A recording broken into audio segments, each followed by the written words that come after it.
Greetings, one and all. I know some of you will probably ask exactly what happened to my face, and the truth is, I have no idea.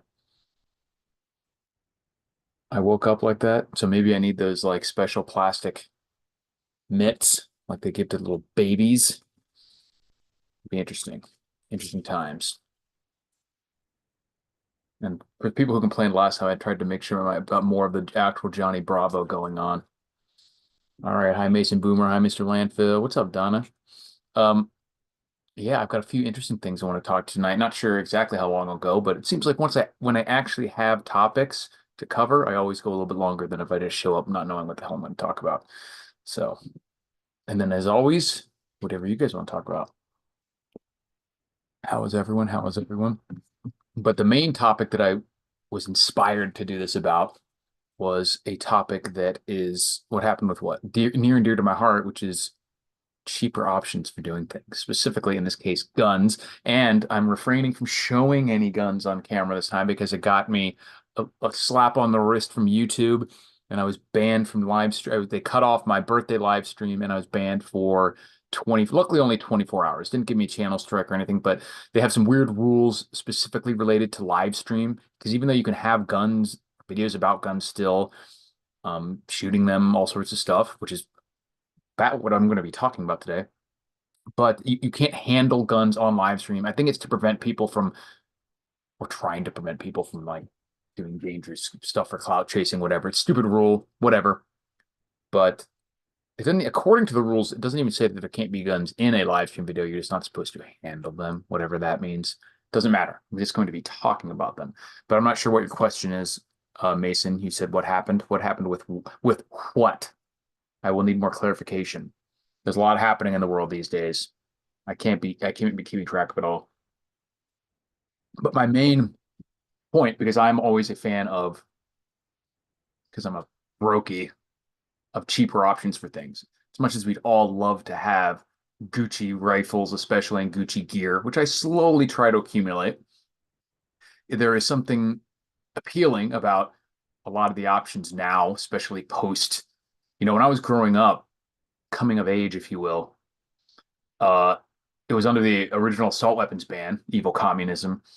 So there were a lot of stuff that just had to be pre-banned. You couldn't make new ones. So, AKs, ARs were relatively expensive. Magazines were still expensive. But now that you can make them and even make them domestically or import them, whatever, since that luckily went by the wayside, I'm still shocked at like seeing a magazine for like a 30 round AR magazine for 8.98 or something, 8.99, $10, and being like, oh, and feeling like it's some crazy sale and I have to buy them all. And I'm like, wait, that's just the reality now. You can get mags for $10. I don't, it used to be, I mean, in inflation adjusted dollars, it would probably be like $50 for mags. Especially I remember the 1022 like hot lips and steel lips mags that were 55 rounds. Those things were like, oh, because they had to be pre-ban or whatever. Hey, what's up, High Desert Pioneer? Yeah, PSA, PSA. So I've always been like, when you look at, you see all these Gucci rifles, three, four, $5,000, maybe more, even 2,500 or something. 1,800 is a little bit, and then you see these guys coming out recently, not even that recently, but PSA specifically has become a pretty big company, and they're throwing these deals up there, 490, 399, 499, brand new AR-15s, and you're just like, what's the catch, man? What is the catch? And so I actually am not, I don't even think I was even already subscribed to, I don't actually follow a lot of the gun side of Twitter specifically. I'm more on the prepping side. And even though I like the gun videos, there's a lot of like bickering, which bothers me, and a lot of like autism and nerdery that bothers me. And even when the stuff doesn't bother me, it is just showing you a bunch of shit that I can't afford. Like, yeah, I can't afford to do this. So I just don't really watch a lot of those gun videos. I like Paul Harrell and a few others who do like cool, just actual shooting. But I don't follow a lot or actually subscribe anyways. I'll just see the big stuff that comes out. But anyways, this one was made the rounds where Garand Thumb uh put a PSA $300 or $400, AR-15 through a torture test basically to see how they really hold up. And the first interesting thing was, and I'll see if any of you guys, I have 17, 18, 19 people watching right now, so maybe someone will get this answer. They ran the test with a flow-through suppressor. And so, limits the amount of, it's not really putting it through. And if at full auto for most of it, for a lot of it. So why do you think they did that? Why did they use a suppressor and fully automatic for this test? I'm going to see who can give me an answer. You will get a free hug if you can give me an answer.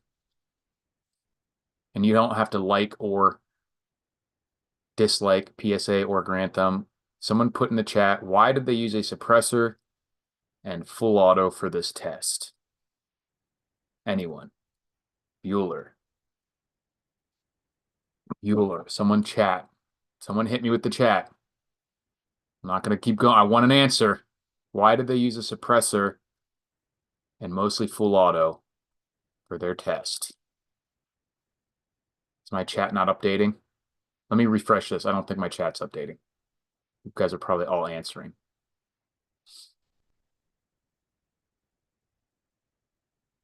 Sorry. Kind of, maybe. Yes, you're getting at it, high desert pioneer, but why would they make it the hardest conditions possible? I think I'll jump ahead because I don't have too much. Yeah, max heat, all that stuff. Like, obviously, it makes it tougher, but why are they trying to make it tougher instead of just shooting like most people would shoot, which is semi-automatic, not necessarily mag dumping, just a couple mags at a time. I don't have the answer, but I want the hug.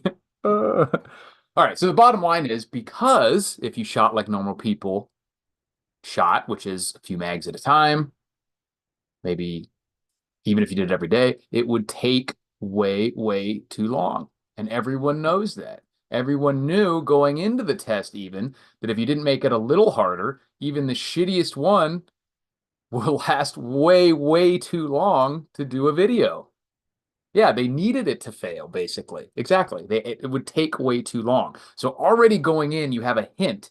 And obviously these people were not trying to prove the PSA is shitty. They weren't, they didn't seem to have that sort of bias.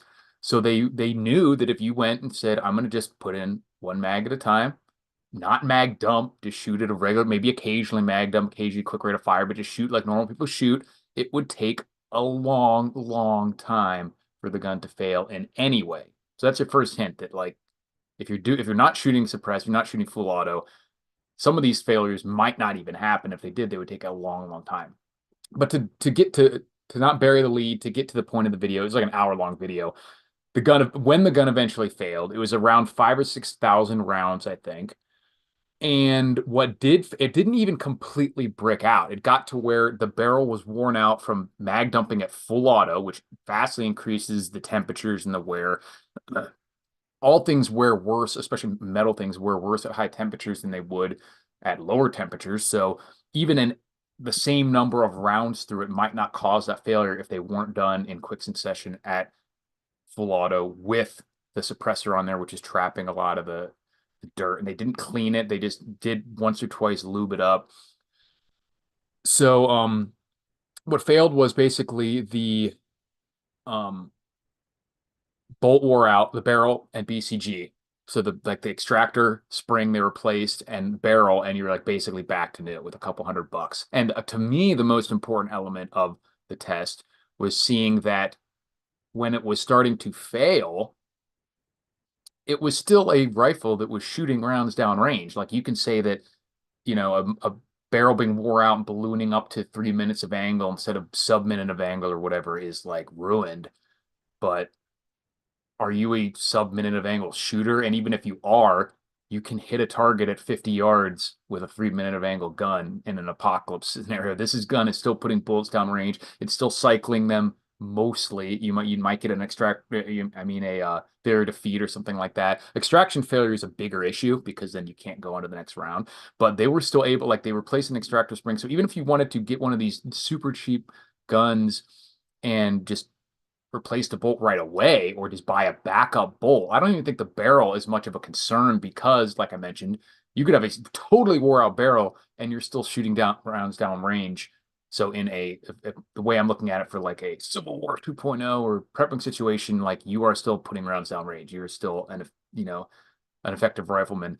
So the barrel is less of a concern for catastrophic failure. If the bolt and bolt carrier is not extracting properly, that's a bigger issue. So swapping that out is, you could do it right away with a better one, or you could just buy an extra bolt, bolt for what are they, like $80 or something, $100, I don't know, and just carry that with you.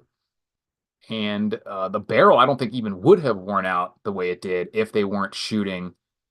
Um, I didn't hear them say anything about the magazines. They all looked like it was not just one magazine. So I think it was probably a mix, but I'll have to go back and watch the video because I wasn't actually, that's a good question, if they're using a mix of like steel, polymer, and whatever. He did mention specifically that one had the tanned followers in there that are worse. So it definitely wasn't completely uniform magazine, but I don't know to what extent they varied the magazine. And also something to speaking of nerding out a little bit, there was a couple other things that popped up in the video.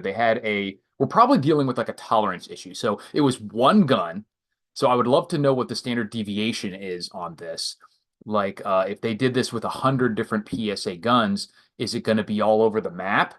Or are they all going to fail around that 5 or 6,000 round point? Because we may have a standard deviation of like 5,000 rounds, where a couple of them will fail pretty quickly, most of them fail at around 5,000 rounds, and then you get like a reverse lemon or a really good one where the tolerances are nice and it lasts 15, 20,000 rounds maybe.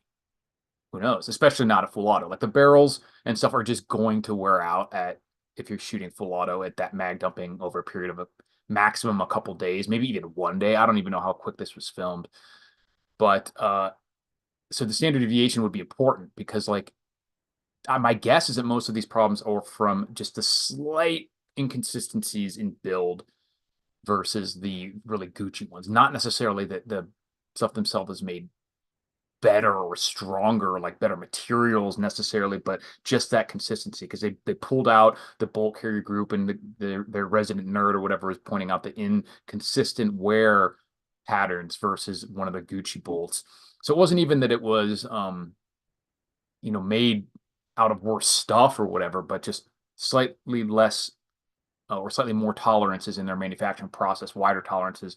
The things are a little more different from each other than something that is really high end. But that also means that, like I said, what's the standard deviation from that? You could get some that just happen to be, if theirs are within just a wider range and the nice ones are within a very narrow range, you're still going to get some of their bolts fall into that where the tolerance is all right. So you might get some good ones that end up lasting a long, long time more than even their average. So that's pretty good for just a random pick. That still shows that there absolutely is value there for the vast majority of people. Don't need to be worrying about getting the Gucci guns. And with normal shooting patterns, you're going to get a lot of time with this gun and a lot of rounds, but especially time, because when you consider the average person, is the average person who just like can't afford a 15 or $1,500, $2,000, $3,000 rifle, they're not going to be shooting $1,000 worth of ammo a month either. So someone who really needs to save money, are they going to be shooting 100, 200 rounds a month average, maybe something like that? Like that's years with this gun.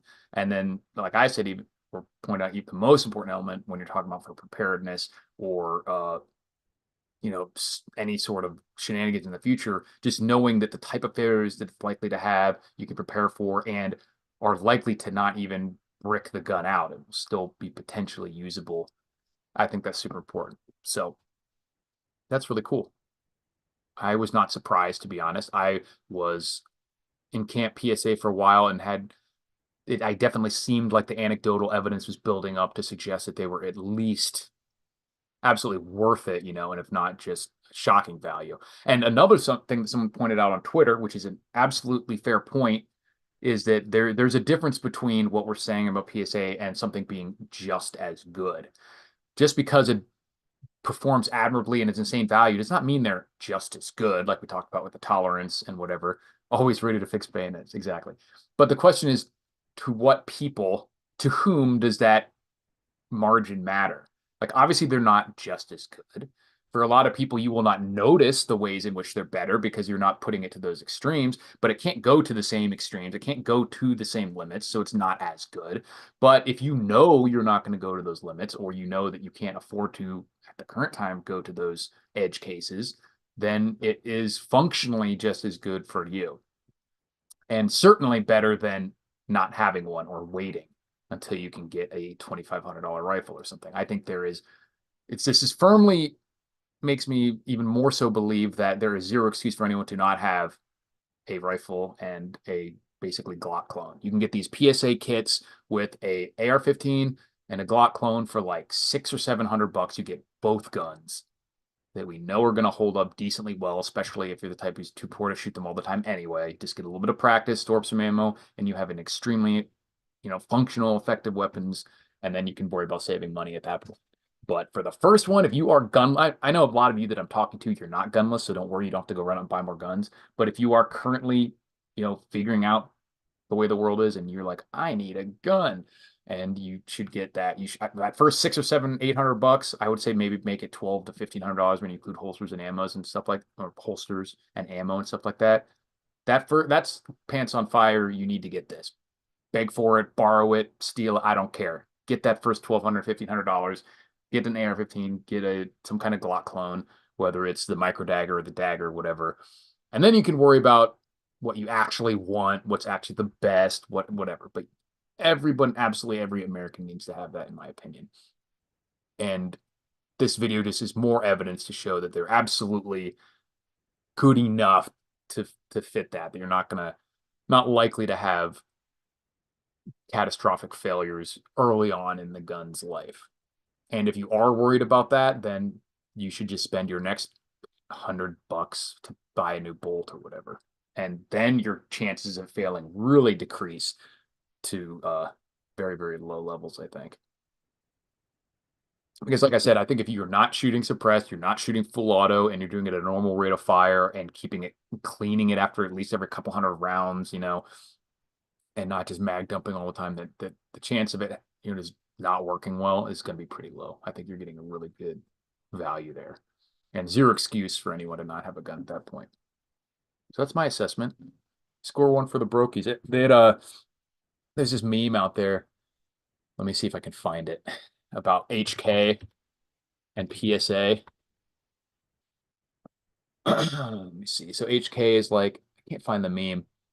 Oh, here it is. Let's see if I can share this image. See if I can share screen. Oh, wait, let me make sure I don't have anything weird in my tabs. Can you guys see that? Where the HK is a demon saying you're poor and I hate you, and Palmetto State Armory is Jesus saying you're poor and I love you. Could not agree more. Good stuff.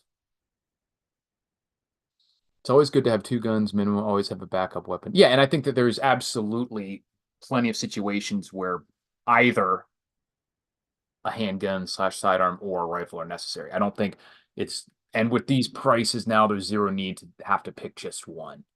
I think it's you really, really want to have both, especially since I would recommend, I like the dagger, micro dagger, which is basically a Glock 43X clone, because it's so much better for concealed carrying than the Glock 19 clone is a little big for most people. But certainly you can conceal an emergency. But with the type of apocalypses that we're dealing with now is where you still have to go to work, you still have to do all the normal stuff, and it's just shittier and more dangerous out there.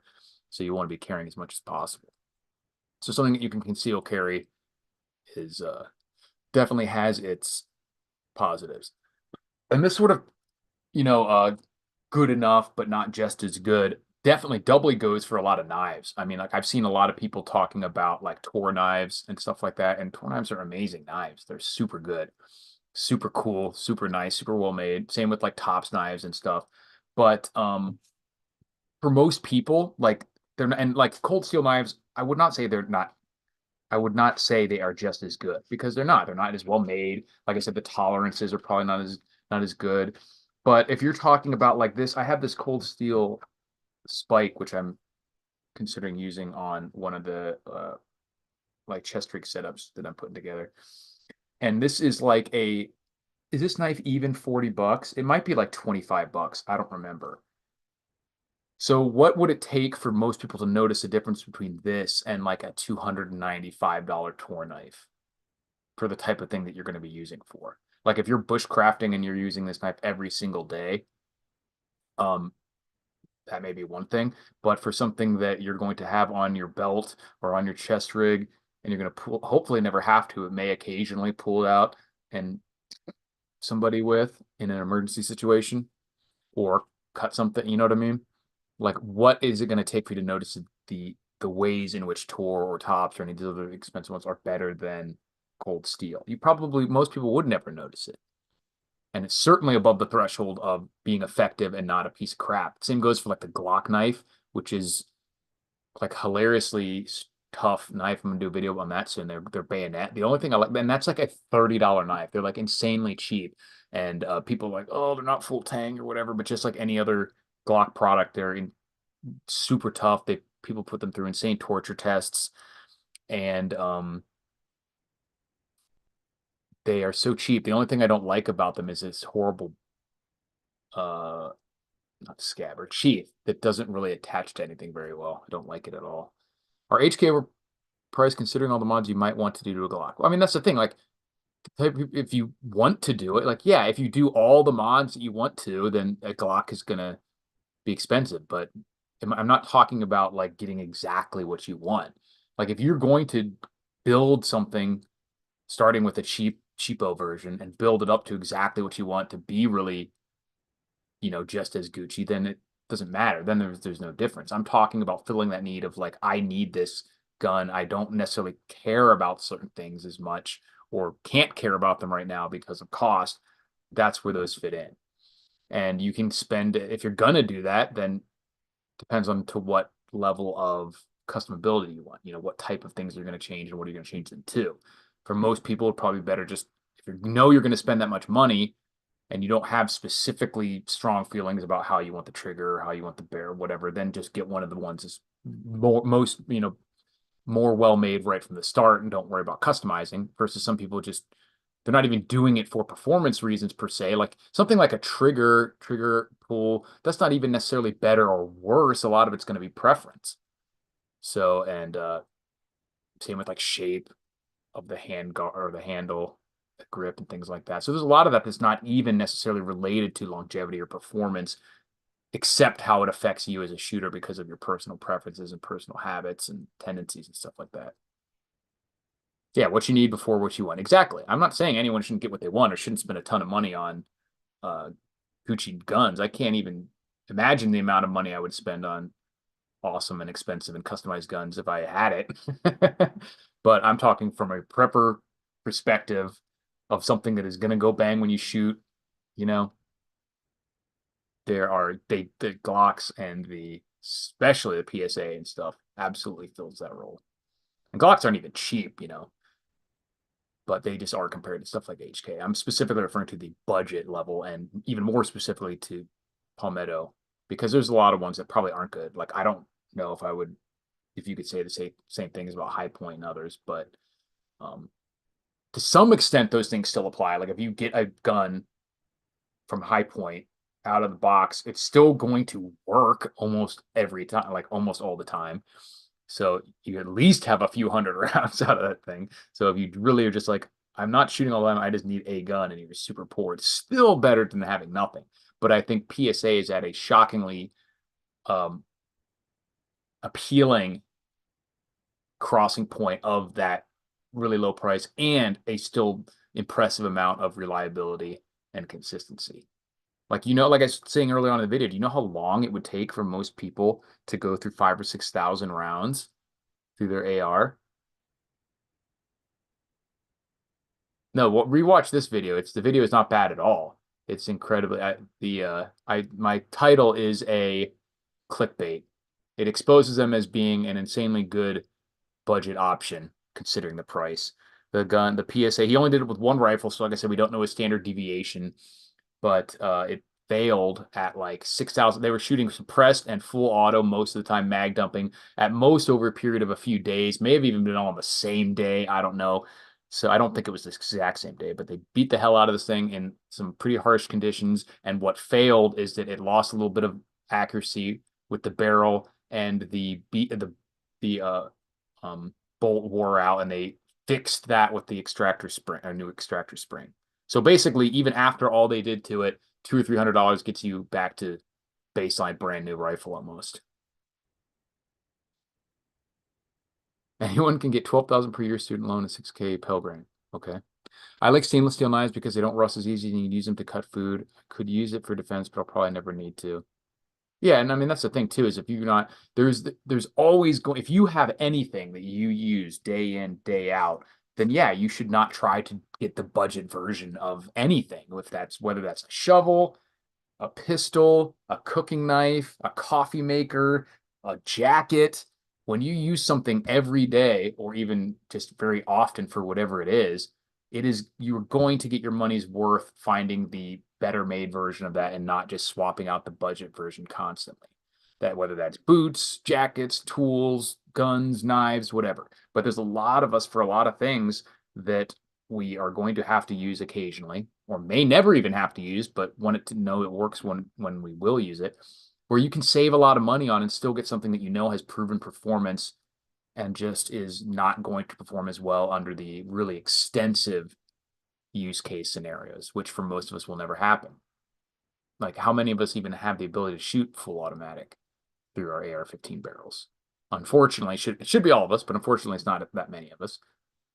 And then specifically something like a knife, and you think about like I said, think about again the ways in which these things will fail. If something is bound to fail catastrophically when it does fail, then that would make you more likely to want to upgrade to the better version of whatever that is. If it's something that is just going to be even less effective and like the already decreased performance is going to decrease more, like a knife gets dull or the gun gets less accurate, the coat has a slight rip in it, that's a little less of a concern than something that is going to fail catastrophically and not perform its function at all. You get paid $50 per hour once per week to sell your plasma. Oh, yeah, if you're talking about going to school, well, you should have extra barrels and parts anyway. I mean, right, that's pretty much the point, is that, and especially if those are the type of things that are failing or a part that you probably should have extras of and can swap out. I mean, like a bolt carrier, even if you can't do the extractor spring itself, you can have a whole new bolt in your bag and swap that out in the field, basically. But I'm talking specifically for people who are like really don't have $0 and they're like, I need a gun. PSA absolutely is okay. Yeah, and more knives. SBQR points out too. More knives, cold steel knives. The Ontario Rat folding knife are insane values. I love those knives. They're like 25 to 32 bucks. They're insanely good value because that's a different thing. Or another point too is that value doesn't mean that it's matching the performance of these upper level things. And also, when you're talking about performance specifically, the highest performing versions of something that can do well, give you the best output or perform best in the most harsh environments are usually not going to be the most reliable either. You know what I mean? Like a Formula One car performance is off the charts, but they're doing constant maintenance on these things, you know, versus like a Toyota Corolla. It can't do any of the same stuff, but you might get 300,000 miles out of that thing, can you even get 3,000 miles out of a Formula One car without having to tear the engine down? So that there's a trade-off there. And you should never try to chase that top performance if you don't actually need it. If you want to do it for hobby, that's one thing. But when you're talking about preparedness, it is usually better to get something that is just bulletproof under normal performance parameters than is a super high performer, but takes a lot of maintenance or has a potential to fail, that sort of thing. These guns are kind of junk. I have better ones. I mean, you might have better ones. Which guns are you talking about?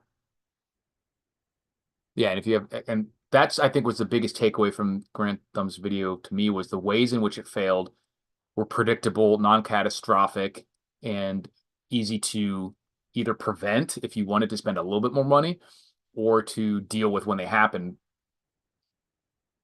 Yeah, Kimbers are known for requiring a lot more maintenance, and they're not cheap. Canadian Prepper did a Walmart shopping video where he said Boost nutrition powder is pretty much everything the body needs, but Google says Boost can't be a meal substitute. Am I missing something? I mean, I wouldn't trust Google to clean my socks, but let me see. Boost nutrition powder. Let me see. Boost nutrition powder. And I mean, he may be saying that in like a colloquial sense of everything the body needs and not literally every absolute micronutrient and everything. But like I pointed out before, um, the with diet specifically, like you can go quite a bit of time if you're getting a decently varied diet, you can go quite a bit of time before you start having major issues. Like people point out, like, oh, you could get scurvy or rickets or whatever these things that people get on boats in the 1500s or in North Korean prison camps. I'm like, these people were having shockingly limited diets a lot of times. Um, whereas something like an occasional ground beef or steak or something, or just a random off the shelf multivitamin would pretty much eliminate every single one of those ailments. And that's easy to plan for. So let me look at this Boost protein powder ingredients. I mean, protein, sugar. It's got a lot of stuff in it I don't like. Soy. It's not too bad though. Sunflower oils. But let me look at the. It's got fats. It's got carbohydrates, and it's got protein, so it'll keep you alive. Um, it has quite a bit of different vitamins in it. So just cursory look at it. I don't, it's pretty low on fat, but yeah, like I think you could probably have someone have this stuff for at least many months before you would have significant health problems unless you were like allergic to one of the ingredients. I don't think it's necessarily a good choice because I don't like some of these ingredients. I try to make this, it's got a lot of chemicals and stuff in it, soy protein, but it's really not that bad. Doesn't have corn syrup that I can see. But I prefer this a pure whey protein isolate, and then my fats you can get from canned meats or freeze dried meats, and then carbs are easy: rice, oats, stuff like that. What's up, SFDCL? Jar of coconut oil in your bag, good to go. I mean, yeah, that can go rancid it or and not last quite as long, but that is coconut oil is a very good option if you can cycle it out. It just doesn't have quite the same shelf life as um, some of the other ones. Yeah, and Y says, I'm always like, how much performance do I really need? Start with a cheaper option, upgrade later if I need it. Right. I mean, you have to be honest with your situation, what you're really looking at. If you're talking about if you're commuting to work, comparing the performance of a Corolla versus a McLaren or something like that, or even like a Mercedes, there's no point. Like, yes, it is lower performance, but you don't even need, you're never going to use that margin of performance. You're never going to go more than 90 miles an hour, and you care more about gas mileage and reliability and how cheap and easy it is to repair when you do need to repair it. Pointing out that it's not as, you know, well made and performance aspect is meaningless almost. And I think that we need to keep that in mind a lot of times when it comes to prepping gear specifically. Like if you're a competition shooter, if you are for whatever reason envisioning a scenario you're going to be shooting thousands of rounds full auto suppressed, then yeah, you should get the one that can handle that better. But if you're like, I don't have a weapon, should I wait until I have $5,000, or should I buy this $500, $400 PSA AR-15? I think you should buy the $500 one and then start saving your money to upgrade stuff when you need to, especially when you can have an extra $2,000 to spend on some gear, some magazines, some ammo, maybe also a knife, maybe some food storage, maybe a water filter. Would that be a better spending of $5,000 than a really Gucci rifle setup? Absolutely, for the 99% of people, for sure. All right, so 54 people watching. If you wouldn't mind hitting my like button to make sure that other people see this video, I will move on to topic number 2, which is the continued shenanigans with NATO and clown world provoking Russia. And I'm not a Russia file, not a Russia phobe either, but it's pretty obvious to me that at the very least, the scenario over there is much more nuanced and complicated than the West would and NATO and America would want you to believe, and bordering on almost certainly provocations on the part of NATO. And that's not to say that Putin and the Russian military and government wouldn't have done this anyway eventually, or won't still do things that are not justified, or it's not even saying that it is justified. It's just we're getting more and more evidence that there was a ton of CIA operations over there, that they expanded NATO or effectively expanded NATO even by not making it official but in going against verbal, at least, assurances, not necessarily treaties.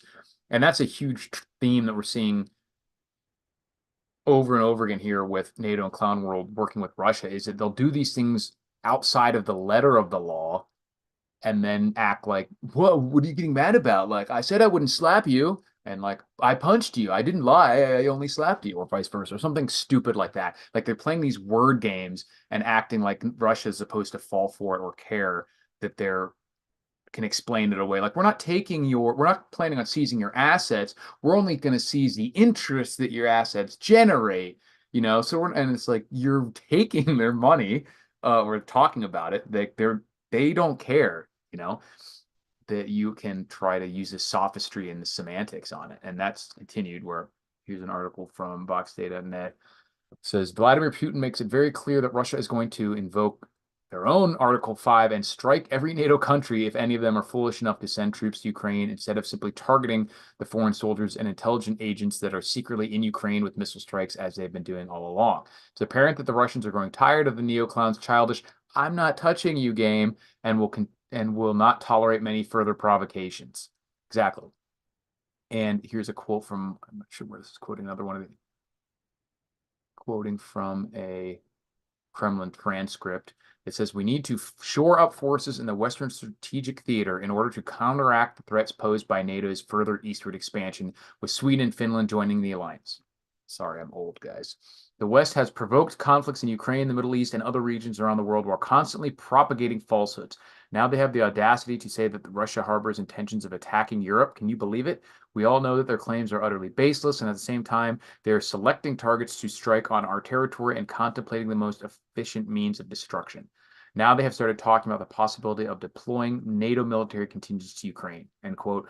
And they keep doing it under the guise of, "Oh, we're not sending troops. We're going to send non-combat troops, or we're going to just put them into Poland, and we're not sending them to Ukraine. We're not doing anything to help Russia. We're just helping the people who are fighting Russia." Like Russia's supposed to fall for that, or give a shit. I don't even know if they're crazy enough to think that Russia's actually falling for this, or if this is done just for the sake of uh, propaganda to their own citizens. I tend to think it's more the latter, that they're going to do this all along. They always knew that for whatever reasons they have to defeat Russia and Ukraine. I think it's getting weird how much they think that this is, how existential this seems to be to NATO. And in my mind, it just all comes back to the global financial system that they're propping up, and they have to stop Russia and China from basically being like flipping the double bird and doing their own thing. And then back to the quote, it says, quote, "But we remember what happened to those who sent their contingents to the territory of our country once before. Today, any potential aggressors will face far graver consequences. They must grasp that we also have weapons," yes, they know this, as I have just said, "capable of striking targets on their territory. Everything they are inventing now, spooking the world with the threat of a conflict involving nuclear weapons, which potentially means the end of civilization. Don't they realize this? The problem is that these people who have never faced profound adversity. They have no conception of the horrors of war. We, even the younger generation of Russia, have endured such trials during the fight against international terrorism in the Caucasus and now in the conflict in Ukraine, but they continue to think of this as a kind of action cartoon." And with that, I 100% agree with Russia/Putin on that, in that it may be certainly our citizens, maybe less so the military people, but this is not something that we have to deal with the consequences of in nearly the same way that, like, some of these European countries do. Like, it's so easy for us to say, yeah, let's go take on Russia, while we're thousands of miles away and very, very unlikely to suffer the direct consequences of this in any way other than logistical and financial, unless this goes nuclear. But as we continue to, our military may suffer direct consequences if we continue to meddle in the region. And as Vox points out, he says, "I think all the hysteria in clown world media about Putin making nuclear threats is the usual fake news. He's obviously talking about using non-nuclear hypersonics as a reminder that there is nowhere to hide, albeit with the guarantee that if clown world responds by further escalating the situation by going nuclear, Russia will respond in kind." Yeah, it's gotten to the point where it's become very clear to me that the West, NATO, is not going to let this go. I had already said all along that there's no way that Ukraine wins outright. And what's going to tell the tale is when it comes time that they need more troops, which is we are basically there. We're rapidly approaching that point. Will NATO / Clown World put their own troops on the ground in the area, or will that be the point where it fizzles out? So I was right about that so far, and it definitely appears that we know the answer to that, which is they are not capable of letting this go for whatever reason. Hopefully it's just a bluff that they're acting like they're all going to do it to try and stop Russia or hold them back in some way from really going all out, and still hoping Ukraine can maybe hold them off. But I don't know. It seems like everything they're building up to, every little bit of information that's coming out, all the different exercises and military buildup and positioning, all seems to indicate that they're going to continue and literally put like actual NATO troops in direct conflict with Russians, which is not good, not good. And it makes me probably have to revisit my prediction about whether there's going to be a nuclear detonation of some kind. Because I believe I said, when was it? Let me check the date on that. Where I said that there would not be a nuclear detonation for 2 years. I said no nuclear use in the next 2 years. I said that on September of 2022. So by September 2024, I tend to agree that's probably still true. There will not be a detonation between now and September. But I'm going to have to make a new prediction that at this current rate, if nothing changes, and hopefully something will, but if nothing changes, there absolutely will be some kind of eventual nuclear event within the next 5 to 10 years, because this has been a slow festering, slow buildup, which will eventually pop off. And it kind of goes, I remember when I first moved out here to Vegas, I was considering trying to maybe get a job with the athletic commission to be either a judge or a ref with some MMA events, UFC fights, other small organizations, things like that. So I took a class to be a ref or a judge, and the veteran referee Big John McCarthy is teaching the class, and he was talking about this one situation where he had this particular doctor that he'd worked with a lot, and he asked this guy like about the cuts, and the doctor was saying most of the time, it's, can the cut cause physical damage to the eye or the face? Like the blood is not really a problem. Like the guy's not going to bleed to death from an eyebrow cut. You're looking about whether this is going to damage his eye or could become ripped open or something like that. But they're not going to bleed to death. And then he said that, okay, so he's like, that's what I'm looking for, is like damage, not really worried about the blood. And he said then, maybe a while later, maybe even years later, he was working a fight with that same doctor, and this guy had a cut that was just bleeding just insane amount. And he was like, not a dangerous cut. It's not in a bad spot. It's just profusely bleeding. But he's like, but okay, we've been over this. I'm gonna let the fight go. And he said, like during one of the rounds, the doctor came up to him and was like, all right, this guy may bleed to death. It was like, I didn't think it was, but now it's a thing. Like this is a lot of blood, and that's what I'm feeling like we're in a situation kind of with this nuclear stuff where like, oh yeah, I know all the stuff's around, it's happening, but it doesn't appear to be as dangerous as we think based on like, they're not going to use nukes. And now I'm like,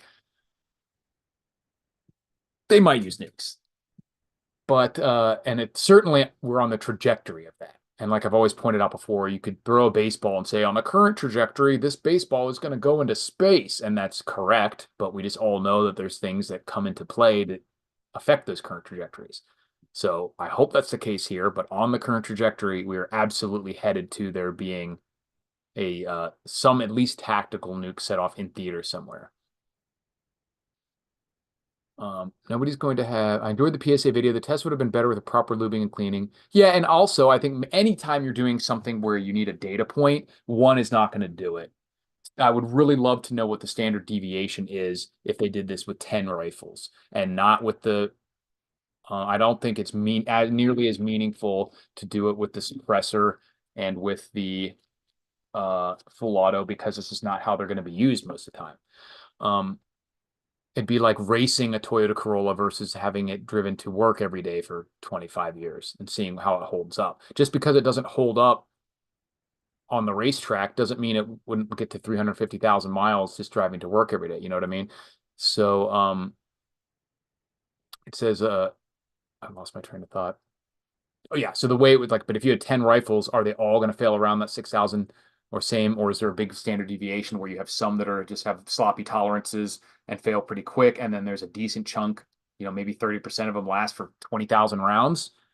That would be an even better data point. Or is it all over the place, in which case, a lot of them fail at 1,000 rounds, a lot of them fail at 5,000, and some fail at 15,000? That would be less good. The lower chances of any of them failing really quickly, the better a result it would be. And just not getting enough data with just one rifle tested particularly that way, but it's still good. I mean, obviously it performed.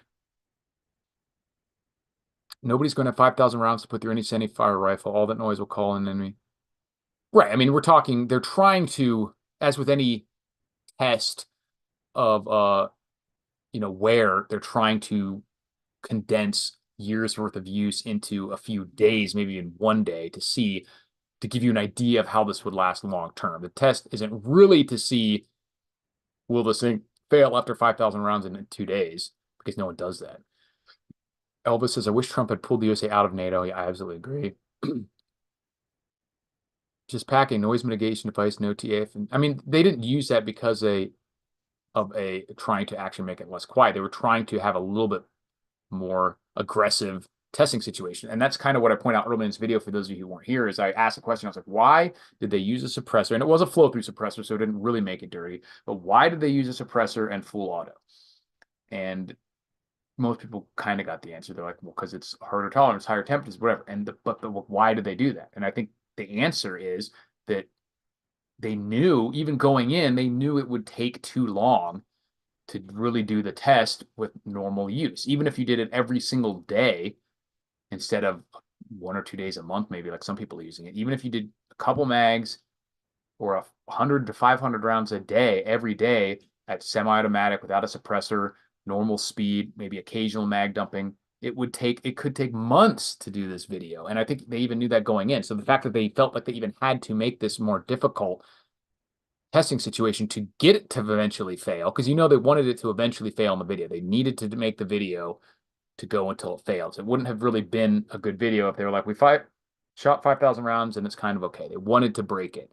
So that's meaningful to me, that they knew they had to increase the difficulty of the situations beyond what most people are even going to be putting it through to make it fail. That right there is a pretty meaningful data point to me.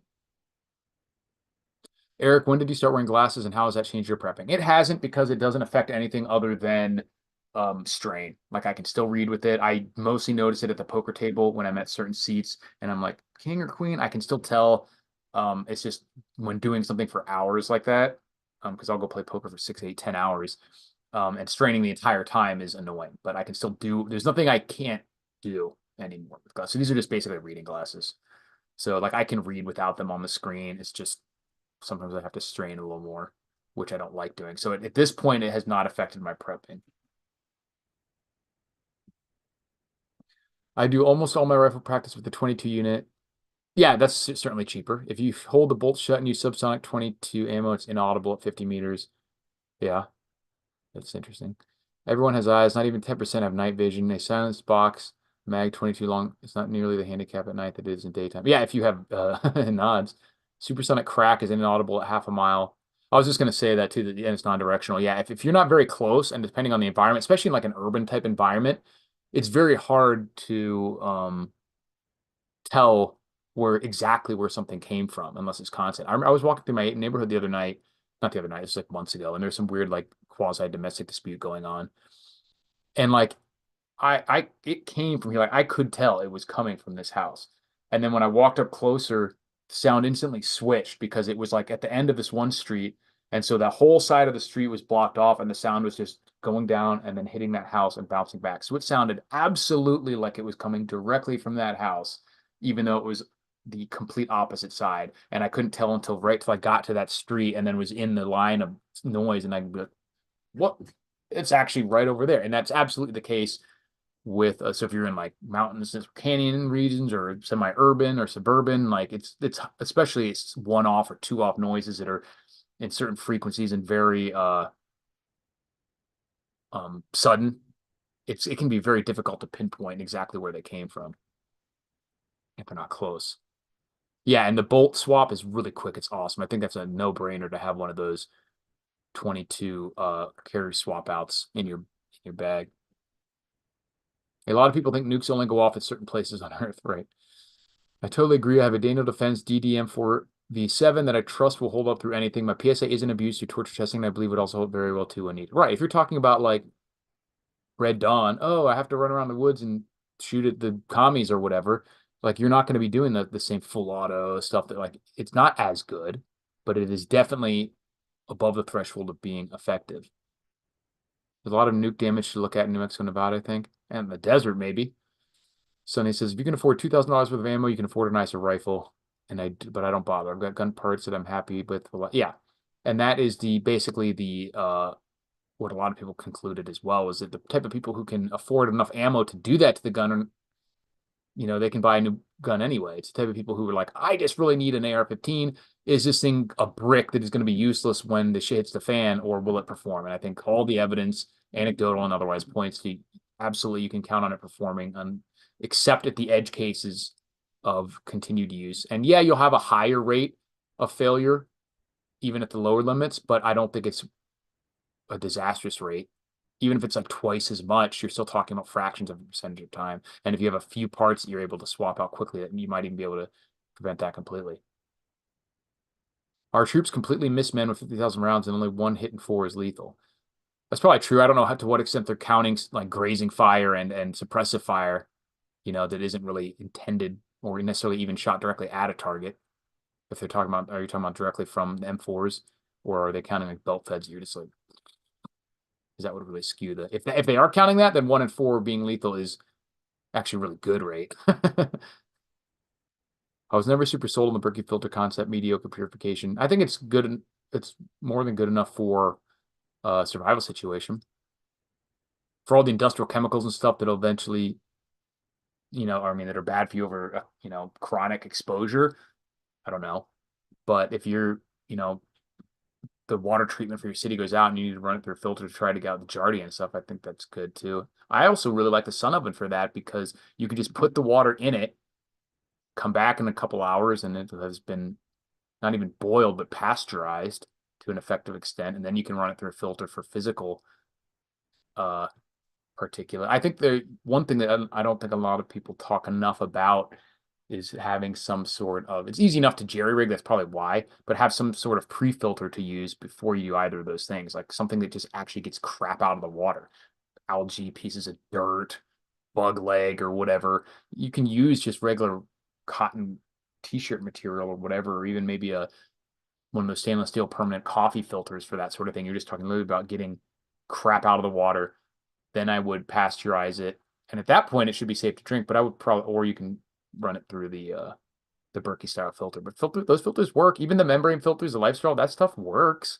Certainly it's you should be using one in a survival situation. It absolutely will make a difference. The membrane filters are just a little more fragile than like the Berkey style, like I guess ceramic. Yeah, paper coffee filters are great, but or like I said, even if you look at the stainless steel ones, they're basically like a stainless steel basket with some really fine mesh holes in it. That gets a lot of stuff.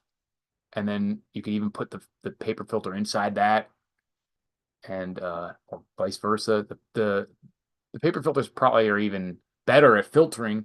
It's just they're non-reusable. So, but even like I said, different types of textiles, cloth and stuff will still work for getting actual crap out of the water. It just doesn't sanitize it. Walking around property, I found like 200 old trees that I didn't know what to use them for, sinking defense structure. You mean like fallen trees? I mean, the obvious answer is firewood if you have different types of heaters or stoves or anything that you can actually use that for. 200 old tires. Sorry, maybe I do need my glass. Like, do not burn tires in your stove. Sorry. Yeah, people use them for you can make structures out of it by if you just basically stack tires around a post and then you can pour concrete in there. That is an almost invincible structure. They're great for you can make a backstop for a shooting range out of that. You can make different types of pillbox. Yeah, I saw tires. I just ranted about how I don't actually need glasses, and then I just read tires as trees. I think in my mind it just already decided ahead of time. But yeah, you can build some pretty effective defenses easily that way. Simple. Doesn't look all that classy usually, but bunker style fences would be pretty good. Hey, Brian, appreciate the belated birthday contribution. Thank you very much, man. I'm working on the final touches for that the SHTF footwear slash boots video. So hopefully I should have that out for the next couple weeks. I'm gonna be out of town for about 2 weeks in the middle of the month total, but definitely will be throwing that up soon for you, buddy, because I know you've been asking for it for a long time, and I feel horrible that it's taking me this long to do it. Sonny Crockett says, but it's better to dig a tunnel post SHTF and be out of sight in the woods with food scattered, buried in an area years worth. Sure. I mean, it's better to do that ahead of time if you can. And you have to be in an area where you have such an area of woods available to you. Grass on the stream lasting more than 6 minutes. Yeah, I didn't offend the regime tonight. I don't know if I should be proud of that or ashamed. Probably ashamed. But speaking of which, we are coming up on an hour, and I went through my two main topics. So let me know if you guys have any last minute topics or questions. Someone told me you can reinforce hillside from erosion with trees and yeah, exactly. Rebars take it down, and then it makes like a seawall almost. The only thing that never sat right with me about Berkey is they doubled in price when the first YouTuber mentioned them long before CV and supply chain issues. If you do math, they're making almost 200% profit. Yeah, and I think that I don't know all the details behind what went down with them. I imagine there's a plenty degree of governmental assholery and overreach. But from what other people have said, there is some, I don't even want to say malfeasance on the part of them, but stuff like this to where maybe they didn't make some great decisions about operational decisions and just put themselves in a bad spot to not be able to withstand some of this stuff. So I don't have any strong feeling. I really don't know enough about the situation where the company to have an opinion about it. I know there's alternatives, luckily, and so we're not put in any bad spot, and that's all it really is meaningful to me. It's the only way in which it's meaningful to me. Is like, ooh, this is like a go-to for a lot of people. What are the options? Oh, all right, there's plenty. No worries. I don't have any particular knowledge or love for the company itself. Well, I don't know if they deserve it or don't. I don't know. I honestly don't know. How extreme do you think SHTF will be? And will be a full grid down or a glacial slide into hell? A gradual slide into hell. I mean, as of right now, we're on the latter, but it all depends on what happens. That's the whole point of prepping, is that any of these things could blow up in any moment. We could have, based on what's going on in the world, we could have nukes fly tomorrow, or we could just never have, the whole World War III fizzles on for a few years while we descend into continued economic degradation and we just kind of become a second world country. But it's all possible. Yeah, it just entirely depends. There's no way to tell. There's so many like different arenas in which a black swan could pop up. SBQR, appreciate it, man, for the support. Says, when are we going to get a functional fitness prepper video? I actually should do that soon, especially because I'm just at the point now where I can work out effectively, but I'm incredibly decreased in my physical abilities because of like my surgery and everything versus where I was 2 years ago. Thank you. Belated birthday. So I should definitely do that coming up. I'll do that and specific things to focus on. Because I saw something on Twitter the other day that was like, people over 30 should never sprint. It's there's no reason to, and you just hurt yourself. And I'm like, that is a fundamental human movement, being able to run, and especially in short, extreme bursts. And certainly when you talk about preparedness for all sorts of stuff, we've seen people trying to get their, like people trying to snatch other people's kids, run away from a falling tree or landslide or a shooting event or any animal, or there's all sorts of reasons why you may be able to find, or you may have to sprint. And to think that you shouldn't prepare to do that after as young as 30 is absurd to me. Appreciate it, Mark. Thank you. Feeling love for my birthday. Everyone at Donner passes and shit hit the fan right now. Yeah, it's definitely there's weather shit the fans happening. Here in Vegas, we're just getting an uncharacteristic amount of rain, which isn't all that much because it never rains here, and a ton of wind, which is not at all uncharacteristic. It frequently gets weirdly windy here. But yeah, there's some bad weather happening. Fires in Texas, the usual. Go to your rock climbing gym and get addicted. I have really always wanted to do real climbing out on the rock. The gym stuff is fun, but I really want to get out on the rock at some point. I have a terrible endurance, but I can like do some routes. I've only done like a couple times in the gym. And if I'm fresh, I can do routes that I shouldn't be able to do based on my experience because I have like a decent amount of like crimp strength and stuff, but it doesn't last.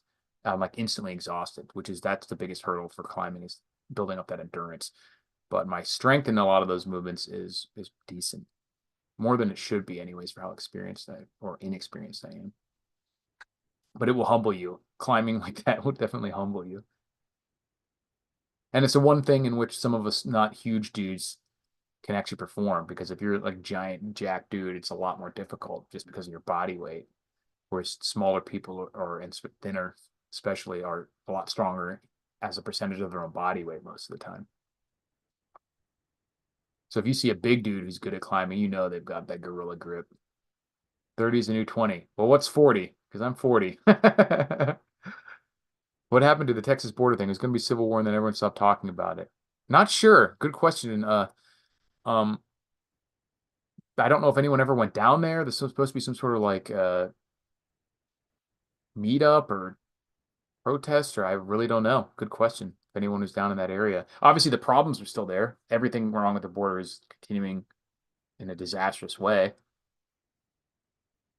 But as far as conflict between the government and Texas specifically, it appears that maybe the government has backed down or at least slowed down.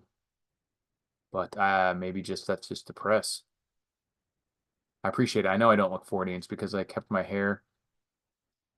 I got a one or two grays popping up here.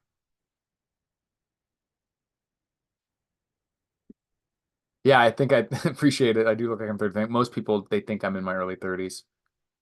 I assume Biden backed off or just forgot. Yeah, right. He might just forgot, or they just can't worry about that right now with what's going on overseas. Don't get fat if you're prepping for unknown catastrophes. Exercise either way. I would say don't get fat, period. Yeah, because heart attacks suck too, and it's so much is unhealthy in our modern world in terms of what we're exposed to, that you just can't get away with it, even in the way that you might have been able to 30 years ago to be kind of overweight. It's just you can't. There's so many things that are metabolically unhealthy for us with chemicals, and especially if you've been exposed to the vaccine and all the damage that it does to people, that you can't have any extra stressors at all these days. I think carnivore diet is hugely beneficial for a lot of people. I don't think it's necessary, but I think that most people are vastly overweighing carbohydrates in their diet, especially the type of carbohydrates that most people are getting. And specifically for anyone who has any sort of autoimmune or autoimmune light type issues, going carnivore seems to have a dramatic effect. Buy any silver recently? I have not bought any recently. I really, really want to, because it's a good price right now. What is it at? It was actually low. I think it's like 22.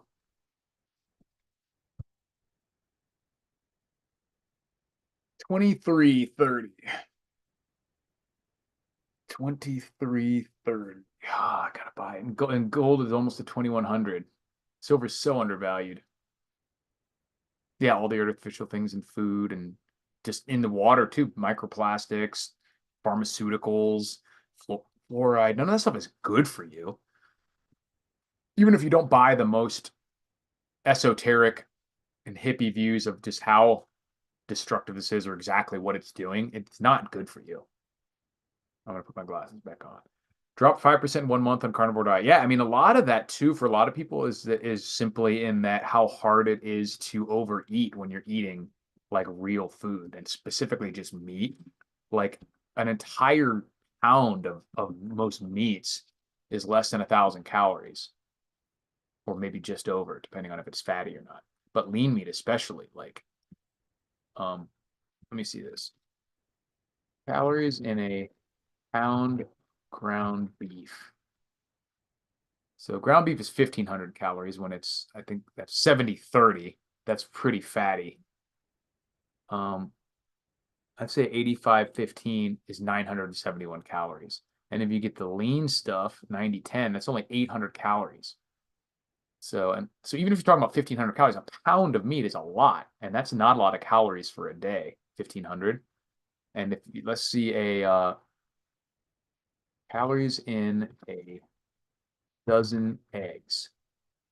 There's less than 900 calories in 12 large eggs. An entire dozen eggs would be a enormous feast for a meal. Most people, not even, maybe not most, I don't know, I'm not a big eater. A lot of people could not even eat 12 eggs in a single meal. And you're not even getting 1,000 calories. Whereas let's look at a Wendy's Baconator meal. Calories. A Baconator entire meal has 1,630 calories in it. and is for most people not going to be nearly as filling. So it has twice as many calories as an entire dozen eggs.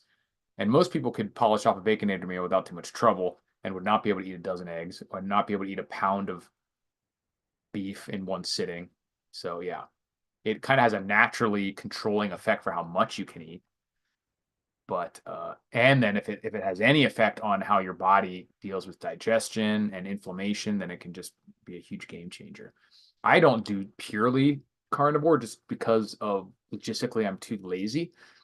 Um, but I really limit it. I eat most of the meals I have are just a chunk of meat. I eat some chicken or I'll eat some steak, and then occasionally I'll have something with calories in it. I'm not really trying to specifically avoid them. As long as you make them real calories, one ingredient type foods, most people are going to feel a lot better on that. Now, some people will be, their bodies are already metabolically damaged, or you have some sort of autoimmune issue that carbohydrates in general just seem to aggravate, in which case you'll probably feel better on pure carnivore, but try it out. The best meat to stock up on is I think is, depends on what you mean. Like if you have no strong preferences, then the best one is going to be something that is cheap and lasts. Spam, it's hilarious that it's the quintessential prepper food, but it has a lot of calories in a can, a lot of fat, high fat. For about $3 these days, you can get a can of Spam, and it has 1,000 calories. That's pretty significant. Canned tuna, I would say is the worst canned meat because it has like almost no calories. It's so low fat that you just have to have an entire stack of cans. And then also could have some high mercury levels. But the corned beef in the can, I really like that a lot. The canned chicken and any of the canned meats is good. It just depends on what is going to be. Obviously, stag chili is the bomb. The way I eat stag chili is I take ground beef or ground lamb. I'll cook a ton of it and I'll make a massive bowl of just the ground meat and put half a can of the chili in it. So I'm really not getting that much of the carbs or that much beans, but you get all the flavoring and the sauce and everything mixed in. So it's just that super meat heavy version of the stag chili, and that's bomb. I heard sardines, but they got a mountain of salt. Yeah, if you haven't, again, it's a lot of that stuff like with salt and fat and even clean carbs comes down to like metabolic damage and overall health too. Whereas if you're in a good place of metabolic health, fitness, and you don't have certain conditions, then salt isn't going to be a big problem for you. And there's other people who they've already damaged or they have some sort of genetic predisposition where salt is going to really affect their blood pressure and everything, and they have to watch it. But for most people, it's not really an issue, especially if you're getting a lot of activity and you're sweating a lot and you're having an otherwise healthy diet. If the fan eats grains, Sonny Crockett says, I don't feel the need to buy the raw grains. I think the difference in stored ability between the raw grains and the processed grains is overestimated. If you get rice or even ground flour and you store it actually well, like the LDS canneries, or you buy from Legacy Foods or one of these other companies, then you can expect to get decades of storage after even already ground flour. If it's sealed, no oxygen, no moisture, no bugs, you can get several decades out of already ground flour. So I don't see the need to go through the problem of, because it's a hell of a lot less dense storage space wise for grain that's not ground yet. You have to do the grinding work, which a good grain mill is not cheap, and that's a lot of work. And I don't store flour to begin with because I don't bake, I don't cook. Like I'd rather just store white rice and oats, something that I can just eat without any work and not have to make something out of it. Because if you have flour, you have to store sugar or yeast or all these other things to actually make something out of it. Make porridge, not noodles or bread, saves lots of time, exposure, and fuel. Right. But with the same amount of work and everything, I can just eat white rice, which I actually really like a lot too. That is one truth Matthew Stone points out, that you can theoretically plant the grains, the whole grains. But if you're not in a position where that's a part of your plan anyway, then I think it applies. Don't grind it till you need it. Right. But I'm saying it's still a lot of extra work. The grains take up more space.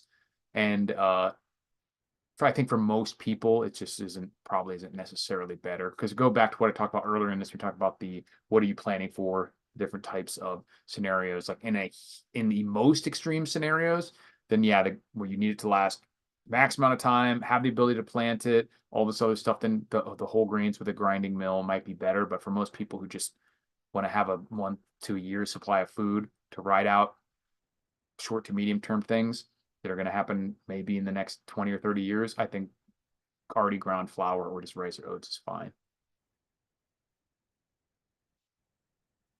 All right, guys, I appreciate you checking in. I'm going to, speaking of meat, I might have to eat some more dinner. So thanks for watching, guys. I'll try to make some more non-live stream videos soon, but I've been